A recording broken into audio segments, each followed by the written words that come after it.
오늘 우리가 살아가고 있는 이 시대를 잘 표현하는 용어 중에 하나가 이 각자 도생이라는 말일 것입니다. 그 의미는 각각 스스로 살 길을 도모하라, 이런 의미죠.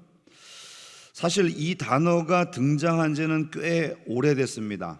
조선왕조실록에 보면요, 흉년이나 외란, 이런 호란 등의 상황으로 인해서 국가가 백성들의 안전을 책임지지 못할 때, 또는 그들을 구제하거나 그런 여건들, 경제적인 그런 상황들을 돌보지 못할 때 이 백성들이 각자의 생존을 위해서 흩어지는 이 비극적인 상황을 각자 도생이다, 이렇게 표현했던 것이죠. 자, 그런데 이 오래된 개념이 현대 사회에 들어와서 다시 머리를 들고 있는 것입니다. 자, 이것은 사회적인 불안정과 사람들의 불신이 가증되고 있다는 것을 보여주고 있는 대목이죠. 각자 도생의 사회 속에서 사람들이 가지고 있는 특징이 무엇일까요? 그것은 무관심과 냉혹함입니다. 내가 살아야 할지 죽어야 될지 모르는 상황 속에서 누구에게 관심을 가질 수 있습니까? 지금 내 생명이 오고 가는데 남들한테 관심을 가질 틈이 없어요. 내가 먹지 못하면 당장 죽을 지경인데 누가 상대방의 아픔을 공감하며 그들에게 나의 삶의 일부들을 나누어 줄 수가 있겠습니까? 그저 각자가 자기의 살 길을 위해서 열심히 그 길을 모색할 뿐이죠. 자, 이런 각자 도생의 삶의 전반적인 사회 분위기 속에서는요, 또 한 가지 약육강식의 논리도 더 강하게 부각이 됩니다. 강자는 약자를 지배하고요, 능력이 없는 사람, 즉 약점을 가진 사람들은 가차없이 도태가 됩니다. 심지어는 이 사회 속에서 그런 사람들은 짐스러운 존재처럼 여겨지기도 하죠. 자신의 연약함을 조금이라도 드러내는 순간 그것은 곧 누군가에게 공격의 빌미가 되고 마는 것입니다. 제가 강아지를 한 마리 키우고 있는데요, 올해 15살입니다. 보통 강아지 1년이 사람의 7년과 맞먹는다고 하니까요, 거의 105세가 되신, 저희 집에서는 가장 연로하신 생명체이십니다. 이제는 귀도 잘 안 들리고요, 앞도 잘 안 보이고, 그래도 강아지라고 자존심이 있어서 냄새는 잘 맡습니다. 그래서 간식을 던져 놓으면 잘 먹는데, 연로했잖아요. 100세가 넘었잖아요. 그런데 아프다는 표현을 잘 안 해요.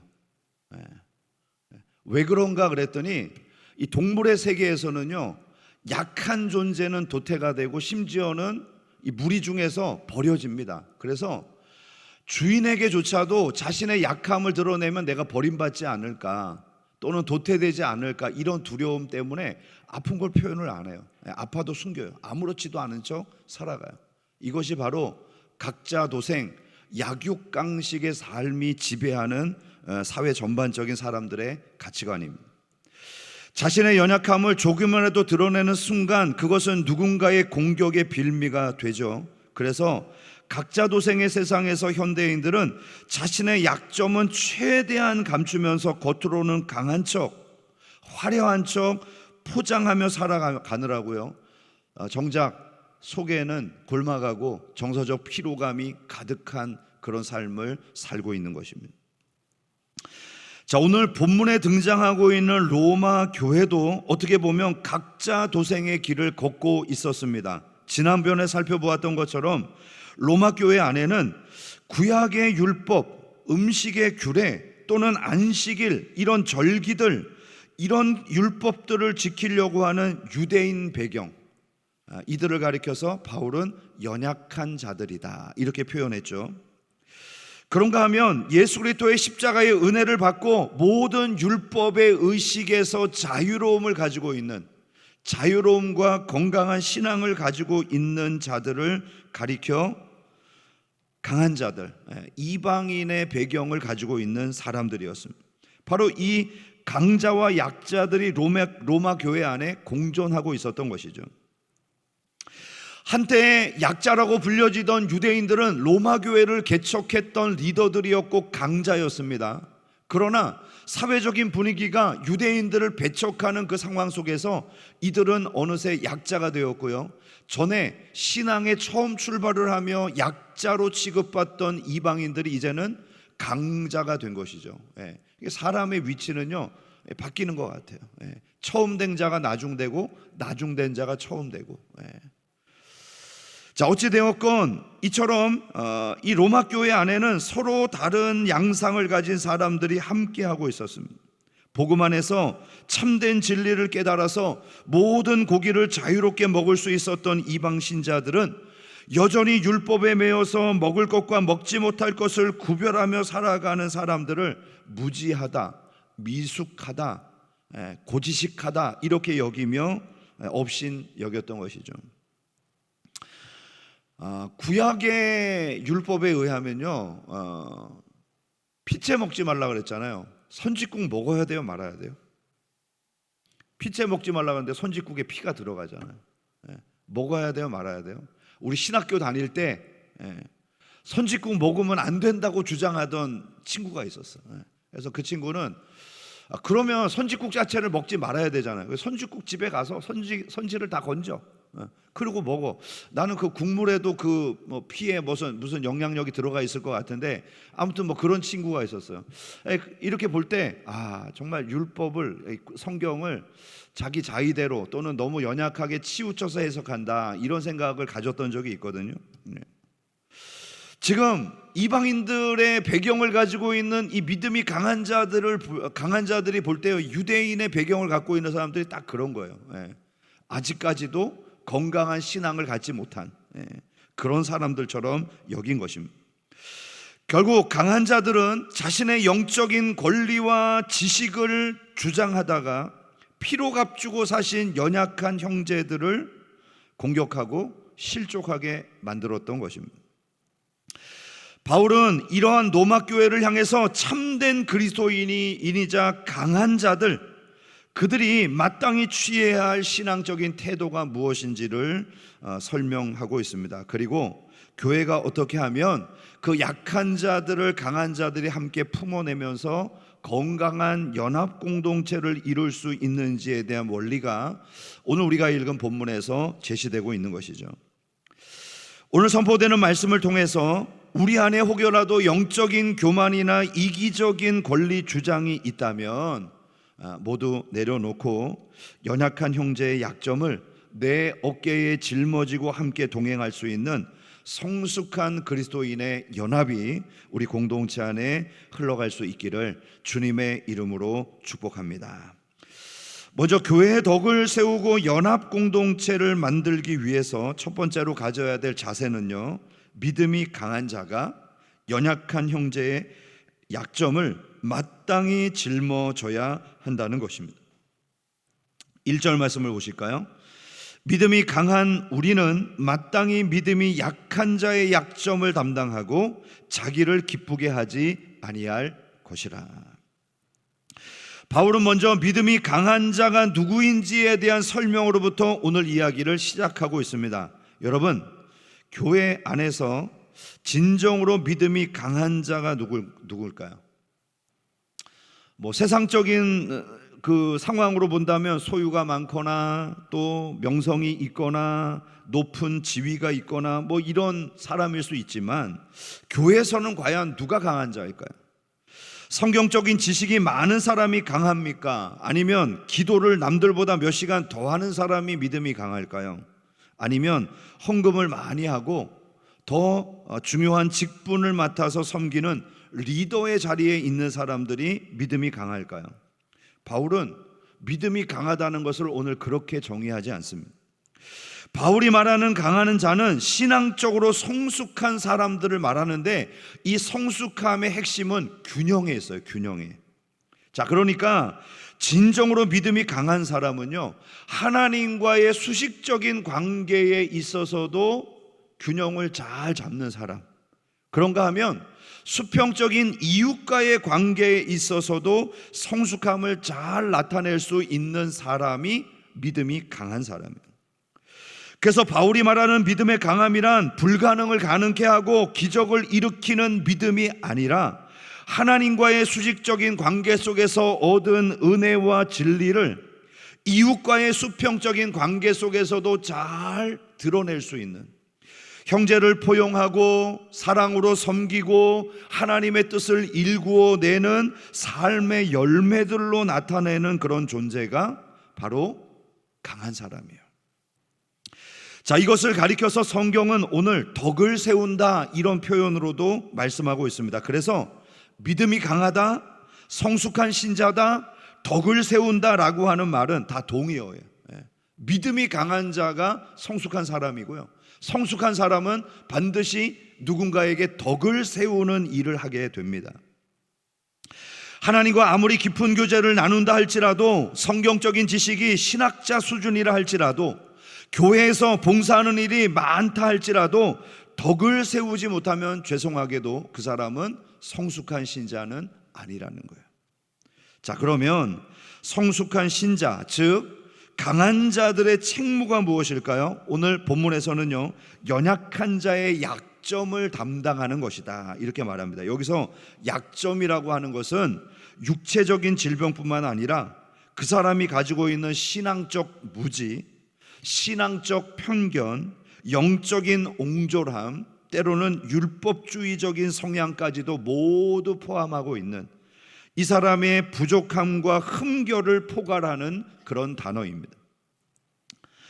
자, 그리고 이것을 담당한다라고 이렇게 표현하고 있는데, 이 담당한다라는 말이 짊어진다는 뜻이거든요. 이 짊어진다는 단어가 어디에서 쓰이고 있냐면, 예수님께서 십자가를 짊어지시고 골고다 언덕을 오르셨다라고 했을 때 사용되었던 단어예요.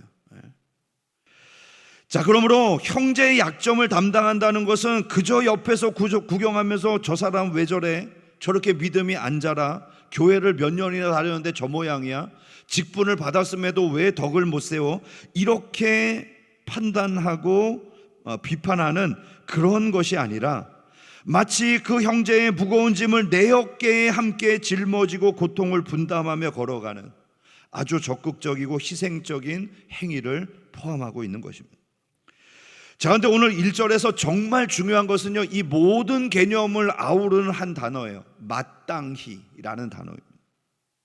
자, 그러니까 연약한 자의 약점을 담당하는 일은 선택사항이 아니라는 말이죠. 자, 이것은 빚진 자가 마땅히 그 빚을 갚아야 하는 것처럼 십자가의 무한한 은혜로 구원받은 우리들이 영적으로 연약한 그 지체들을 반드시 감당해야 한다는 거예요. 이것이 우리의 거룩한 의무요 영적 책무라는 것을 강조하고 있는 것입니다.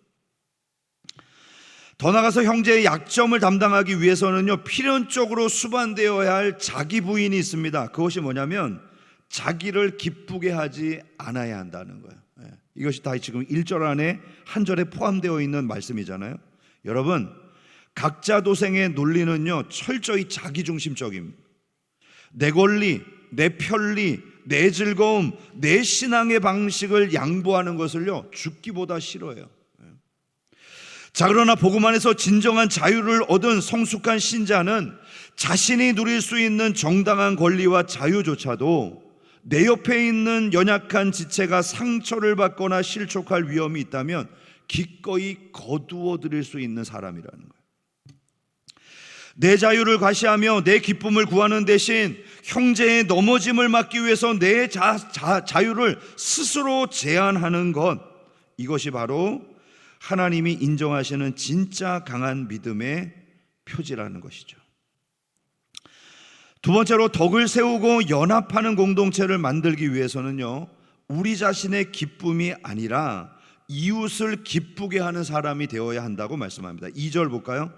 우리 각 사람이 이웃을 기쁘게 하되 선을 이루고 덕을 세우도록 할지니. 앞선 1절에서는 자기 부인, 나를 기쁘게 하지 말라고 하는 소극적인 금지 명령이었다면 2절에서는 한 걸음 더 나가서 더 적극적으로 내 이웃을 기쁘게 하라는 긍정 명령으로 우리에게 말씀합니다.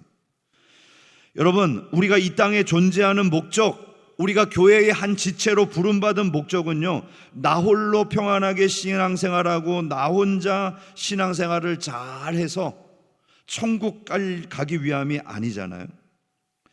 우리는 내 이웃과 형제를 세워주기 위해서 오늘 이 자리에 부름을 받은 것입니다. 하지만 여기서 오해하지 말아야 될 부분이 있어요. 그것은 뭐냐면 이웃을 기쁘게 하라는 것이 그저 사람들의 비유를 맞추기 위해서 타협하고 그들이 죄를 짓던 말건 다 덮어주며 맹목적으로 그들의 환심을 사라는 의미는 아니죠. 바울이 이웃을 기쁘게 하라고 하는 이 행동은 명확한 방향성과 목적이 있습니다. 그것은 바로 선을 이루고 덕을 세우기 위함이라는 거예요.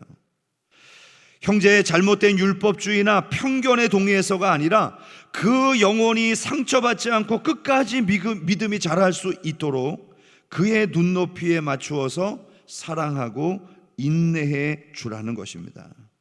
그래서요, 미성숙한 사람이 열정이 함께 이렇게 만나게 되면요, 내가 미성숙한데 막 열정이 넘쳐 하나님을 위해서 뭔가를 하고 싶어요. 그러면 항상 옳은 것만 추구해요.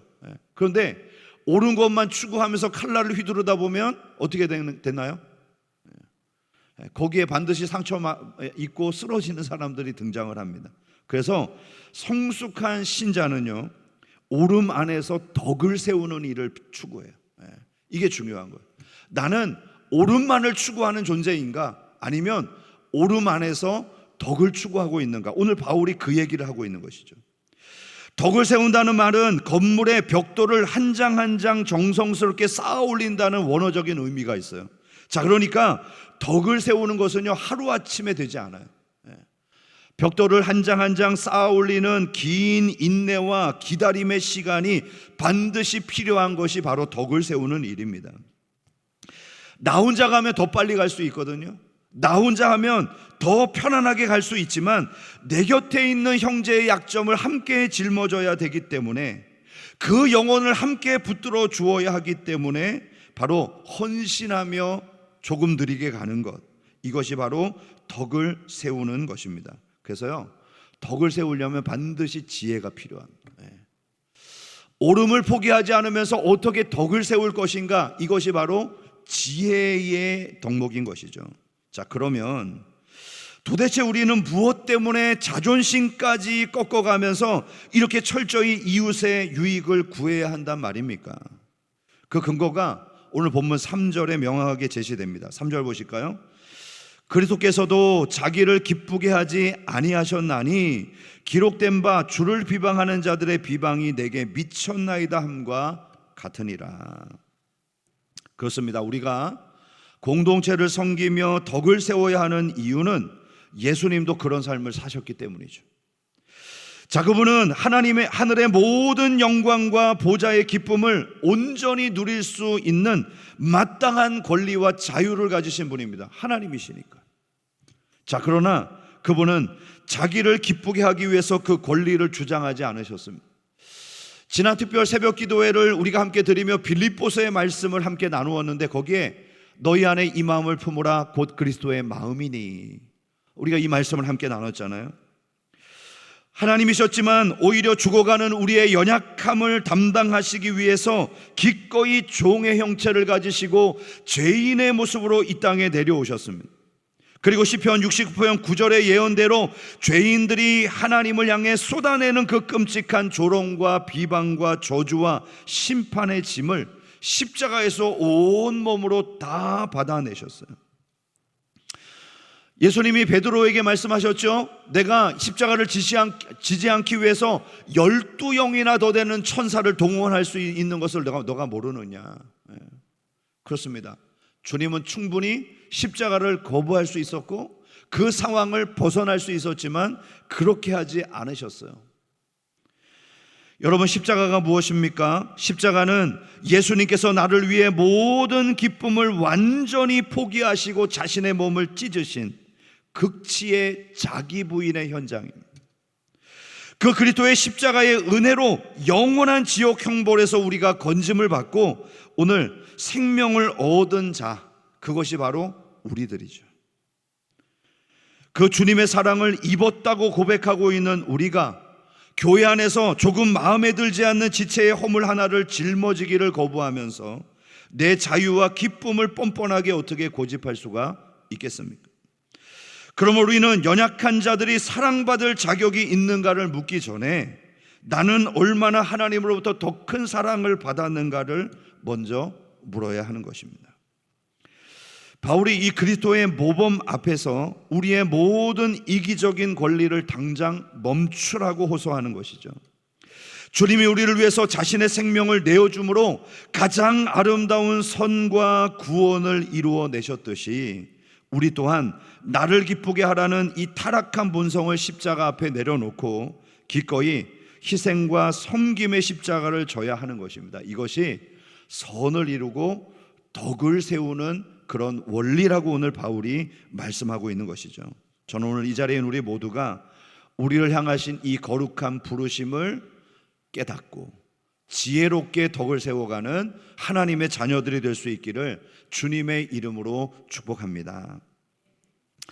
마지막 세 번째로 우리는 덕을 세우는 연합 공동체를 만들기 위해서 성령의 위로와 능력 안에서 한 마음과 한 입으로 서로를 온전하게 받아들여야 합니다.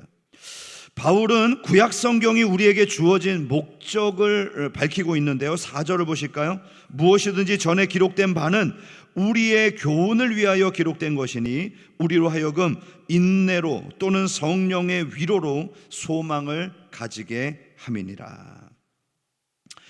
우리가 교회 안에서 연약한 지체의 약점을 짊어지고 자신을 부인하며 살아간다는 것은 결코 낭만적인 일이 아닙니다. 내 뜻을 꺾고 상대를 포용하려고 하다 보면요, 끊임없이 억울함이 밀려와요. 요즘 이 50대, 60대 세대들이 이런 억울함이 있는 것 같아요. 그렇지 않습니까? 우리는 군부 시절에 막강한 가부장적인 환경 속에서 집에 오면 부모님한테 두드려 맞고, 학교 가면 선생님한테 두드려 맞고, 길 가다가 선배들한테 두드려 맞고, 그래도 아무 호소를 못했어요. 근데 지금 이제 어른이 돼갖고 누군가를 두드려 패려고 그러니까 밑에 사람들이 두드려 패네. 그래서 막 중간에서 끼어가지고 너무 막, 우리 때는 부모님 시집살이 한다고 눈치 보면서 봉어리 3년, 김어거리 3년, 봉사 3년 그러면서 시집살이 하면서 살았는데, 이제 내가 시어머니 돼갖고 뭔가 좀 시어머니 행세하려고 그랬더니 며느리 눈치를 봐야 되네. 낀 세대, 억울함의 세대. 여러분, 우리가 하나님의 덕을 세우려고 그렇게 하다 보면요, 어떤 때는 오해를 받기도 해요. 좀 누군가를 칭찬해주면 왜 그렇게 아부를 떠느냐 그러고, 또 뭔가 누구를 바로잡으려고 그러면 왜 나한테만 그렇게 맨날마다 박하게 구냐 그러고, 이게 뭐 어떻게 어디다 장단을 맞춰야 될지를 잘 몰라요. 때로는 내 인내심이 바닥을 치면요, 영적인 탈진 때문에 너무나도 힘든 자신의 모습, 그것을 발견하게 됩니다. 여러분, 그렇지 않습니까? 세상에서는요, 원리 원칙대로 하면 됩니다. 법대로 하면 돼요. 한번 멱살 딱 잡고 다시는 안 보면 돼요. 그러면 되잖아요. 뭐 안 볼 각오하고 그냥 싸우면 됩니다. 우리가 무엇이 부족해서 연약한 자들의 자존심, 연약한 자들에게 우리 자존심까지 구겨가면서 양보하고 맞춰줘야 됩니까? 그렇잖아요. 각자 도생의 세상인데 남의 눈치 볼 필요 있습니까? 남의 형편 생각할 필요 없습니다. 그냥 남 하나만 잘하자, 이러고 살아가면 되는 세상 아닌가요? 그러나 여러분, 이런 생각이 들 때마다 한번 예수님을 먼저 떠올려 보세요. 예수님이 뭐가 부족해서 이 땅에 인간으로 오셨는가? 예수님이 뭐가 아쉬워서 사람들의 조롱과 멸시를 당하시고 매맞음을 견디셨는가? 예수님이 무엇 때문에 자기 생명까지 내어주면서 우리를 구원하셨는가? 여러분, 주님을 생각해 보면요, 우리가 당하는 것은 아무것도 아니에요. 여러분이 교회의 덕을 세우기 위해서 어디까지 낮아져 보셨습니까? 어느 정도까지 멸시와 오해를 감당하셨습니까? 혹시 주님을 위해서 매를 맞아 보셨나요? 멱살잡이를 당해 보신 분 계십니까? 연약한 형제들로 인해서 생명의 위협을 받아본 적이 있습니까? 여러분, 주님을 생각하면 우리가 당하는 일은 아무것도 아닙니다. 그러나 여러분, 낮아짐을 선택하고 현재의 연약함을 담당하면서 덕을 세우며 사는 일은 만만치는 않아요. 그러면 우리가 인내심이 고갈될 때마다 어떻게 우리는 다시 마음을 추스리고 그 섬김의 자리, 덕을 세우는 자리까지 나갈 수 있습니까? 오늘 바울은 기록된 바, 즉 하나님의 말씀 앞에서 그 해답을 찾으라고 우리에게 권면합니다. 성경은 수천 년 전에 구속의 역사를 통해서 이기적이고 완악한 이스라엘 백성들을 끝까지 포기하지 않고 참으시는 그 긍휼의 하나님을 기록하고 있습니다. 그래서요, 성경의 역사는 하나님의 무한한 인내와 위로의 역사입니다. 그러므로 우리가 말씀 앞에 엎드리게 될 때 성령께서는 마치 친한 친구가 되셔서 곁에서 믿음을 북돋아 주시고 지치고 상한 우리의 마음을 위로하시며 다시 한번 하늘의 능력을 공급받게 해 주십니다. 그래서 우리로 하여금 포기하지 않고 그 영광스러운 하늘의 영광, 하나님 나라의 완성이라고 하는 이 소망을 끝까지 붙들며 나갈 수 있도록 인도해 주신다는 것이죠.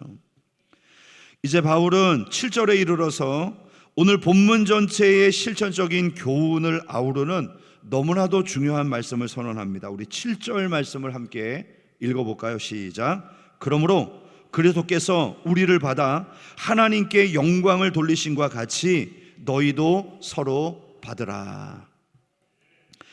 여기서 이 받으라라고 표현되고 있는 단어는 이스라엘 백성들의 손님 대접 문화를 반영하고 있는 단어입니다. 내 집 앞을 지나가는 손님을요, 내 집으로 끌어들여서 마음을 열어서 전심으로 영접하고 가족처럼 식탁의 교제를 나눈다는 것을 의미해요. 근데 여러분, 한 번도 일면식이 없는 내 집 앞을 지나가는 손님을 뭘 믿고 마음을 열어서 집 안에 끌어들이죠? 무슨 근거로 그들을 다 내 집안을 보여줄 수 있습니까? 그가 어떤 의도를 가지고 왔는지를 모르잖아요.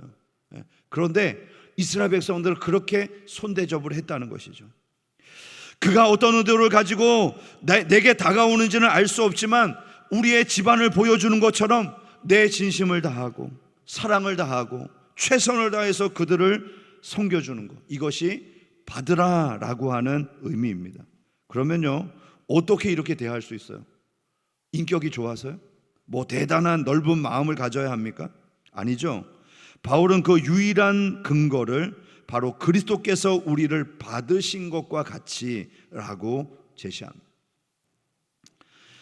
우리의 영적인 과거를 정직하게 돌아보십시오. 우리는 하나님 앞에 온통 허물과 약점투성이었습니다.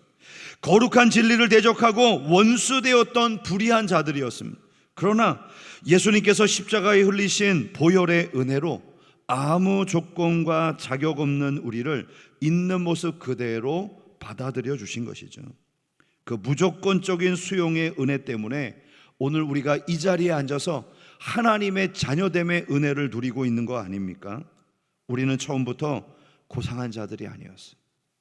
자존심을 세울 만한 그런 처지에 있는 인생이 아니었습니다. 그러나 나같이 더럽고 추악한 죄인도 주님께서 가슴으로 받아주셨다면 뭐 세상 밖에 있는 사람들은 모르겠어요.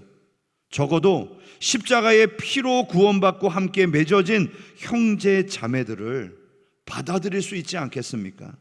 내 알량한 자존심과 기준으로 그들을 밀어내고 배척한다면 과연 우리는 십자가의 은혜를 받은 존재일까요? 이것은 하나님의 은혜를 정면으로 도전하는 영적 교만이 될 것입니다. 그러므로 우리는 나를 위해 조건 없이 나를 안아주신 예수 그리스도의 십자가 사랑의 근거에서 서로 다름이 있는 그대로 포용하고 끌어안아야 합니다. 그러면 끌어안으면 그 사람이 어유 사랑 감사합니다 이러고 변화가 될까요? 네, 변화됩니다. 네. 그런데 중간에 발등을 찍습니다. 중간에 배신도 합니다. 네. 중간에 치명적인 상처도 줍니다. 예수님께서 조건 없이 받은 12제자가 있었어요. 3년 반 동안을 동고동락했습니다. 먹여주시고 말씀을 주시고 사랑을 주시고 기다려주시고, 함께 하시면서 인도하셨어요. 그런데 제일 믿었던 베드로가 발등을 찍었네. 주님을 3번이나 부인합니다. 제일 똑똑하고 제일 일을 잘 감당했던 유다가 예수님을 팔아먹었네요. 그런데 여러분, 주님은 그들을 선택할 때 그것을 아시면서도 받아들이셨어요. 그러신 분들이 있어요. 아유, 내가 내 마음 다 보여주면 나중에 저 사람이 나한테 빚을 꼽을 수 있는데 그거 그래도 해야 됩니까? 아유, 내가 저 사람 잘 섬겨줬는데 아니 누가 나를 배신했어요. 나는 이제 다시는 마음 열기 두렵습니다. 또 그런 일이 일어날까 봐 친구 만들기도 싫고요, 누군가 섬기는 것도 싫고, 내가 이렇게 손해보는 장사를 해야 됩니까? 그럴 때마다 주님을 생각하라는 거예요. 주님은 손해를 감수하고도 받아주셨다는 거예요. 멀리 갈 것도 없이 우리는 어떻습니까? 여전히 주님 발등 찍잖아요. 오늘 이 시간 말씀을 들으면서 그렇지, 하나님을 잘 섬기고 연합공동체를 이루어야지, 덕을 세워야지, 그런 마음을 갖고 있는데 요 문 앞을 나가면서 바로 주님 발등을 찍잖아요. 더우면 덥다고 문제, 뭐 누가 자기한테 인사 안 했다고 문제, 조금 자기를 뭐 무시했다고 문제, 오늘 삼계탕이 너무 짜다고 문제, 뭐 문제들이 많아요. 결정적인 순간에 돈 때문에, 사람 때문에, 내 어떤 고집과 내 연약함 때문에 주님을 배신할 때도 있잖아요. 그런데 주님이 그 모든 것을 다 아시고 우리를 받으셨다는 거예요. 그러므로 여러분, 이 받는다라고 하는 단어는요, 내 의지와 결심만으로 할 수 있는 일이 아니에요. 우리가 하나님의 은혜를 소망할 때만 가능한 일입니다. 그래서 우리가 믿음으로 하나님의 소망을 바라볼 때 성령께서 우리의 마음을 굳게 붙들어 주시고 인도해 주시는 것입니다. 내 힘이 아닌 성령의 압도적인 능력을 입을 때 우리는 비로소 내 이기적인 자아의 껍질을 깨고 다름을 인정할 수 있는 사랑의 사람으로 거듭날 수 있는 것입니다. 이제 말씀을 맺겠습니다. 여러분, 우리는 로마서 15장의 말씀을 통해서 십자가의 복음으로 구원받은 우리들이 교회 공동체 안에서 어떻게 서로의 다름을 극복해내며 연합해야 되는지를 함께 말씀을 통해 나누었습니다. 여러분, 믿음이 강하다는 것은요, 영적인 지식을 자랑하면서 남을 가르치려 들고 내 방식대로 교회를 이끌어가는 것이 결코 아닙니다. 진짜 강한 사람은 주님께서 나를 위해 십자가에서 모진 조롱과 비방을 묵묵히 감당하신 것처럼 내 권리와 자유, 내 기쁨을 십자가 앞에 기꺼이 내려놓고 내 곁에 있는 연약한 형제의 모남을 함께 어깨에 짊어지는 것입니다. 오늘날 교회가 세상의 지탄과 조롱거리가 되고 있는 이유는 교리가 없어서인가요? 성경적인 지식이 부족해서입니까? 그렇지 않죠. 너무나도 하찮은 그 자존심, 사소한 신앙적인 취향과 문화적인 차이를 극복하지 못해서 서로를 정죄하고 조금이라도 손해보지 않으려고 하는 그 강한 마음이 분열을 일으키고 누군가에게 상처를 주기 때문에 우리가 지탄을 받고 있는 것입니다. 이번 한 주간 여러분들의 가정과 삶의 일터에서, 그리고 우리가 함께 모이는 교회 공동체 안에서 나의 기쁨을 구하려고 하는 이 본성을 내려놓고 상대의 기쁨이 무엇일까를 고민하며 섬겨주는 은혜가 있기를 주님의 이름으로 축복합니다. 나 같은 흉악한 죄인도 주님께서 아무 조건 없이 그 넓은 가슴으로 안아주신 것처럼 내가 무엇이간데 내 형제를 밀어내겠는가, 이런 눈물의 고백이 있기를 간절히 소망합니다. 그리고 겸손하게 성령의 능력을 구하십시오. 우리가 믿음이 강한 자로 살아가는 것은 우리의 능력의 한계를 벗어나는 일입니다. 그러므로 성령이 주시는 능력으로 여러분의 어깨에 연약한 형제의 무거운 짐을 함께 짊어지면서 인내와 위로의 말씀으로 그 영혼을 함께 세워가는, 덕을 세우는 연합 공동체가 될 수 있기를 주님의 이름으로 축복합니다.